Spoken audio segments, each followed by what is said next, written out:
Asian stock markets fell as everyone focused on geopolitical tensions in Ukraine. By Gina Lee. Investing.com, Asia-Pacific stocks were mostly down on Monday morning, with crude oil extending gains, as geopolitical tensions over Ukraine continue to impact global markets. Japan's Nikkei 225 slid 2.28% by 10:19 p.m. Eastern Time, reopening after a holiday. South Korea's KOSPI fell 1.4%, while in Australia, the ASX 200 was up 0.36%. Hong Kong's Hang Seng Index fell 1.06%. China's Shanghai Composite was down 0.54%, and the Shenzhen Component was down 0.4%. Concerns are mounting that Russia's military buildup near its border with Ukraine enters a potentially decisive phase. The U.S. warned that a Russian invasion could be imminent, while Russian President Vladimir Putin asserted that the U.S. has failed to meet his demand. Russia continues to deny any plans of invasion, and countries are continuing a diplomatic push to resolve the situation. German Chancellor Olaf Scholz will travel to Ukraine later in the day and to Russia on Tuesday for diplomatic talks. These tensions are adding volatility to a market already rocked by high inflation and the prospect of U.S. Federal Reserve interest rate hikes. A deterioration in Eastern Europe could heighten price pressure concerns if Russian energy supplies are disrupted. This is likely to result in a far more volatile ride than 2021,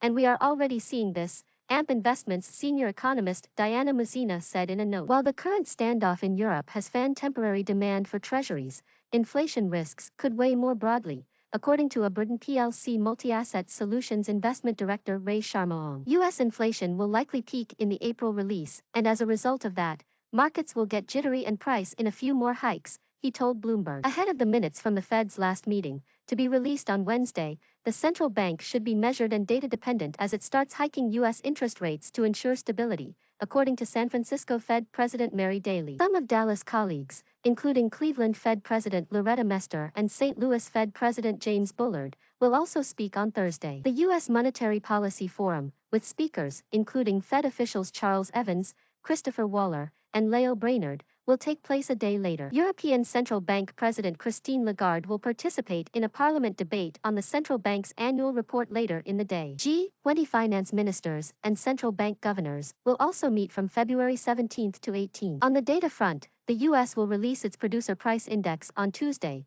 with China releasing its own PPI and consumer price index a day later.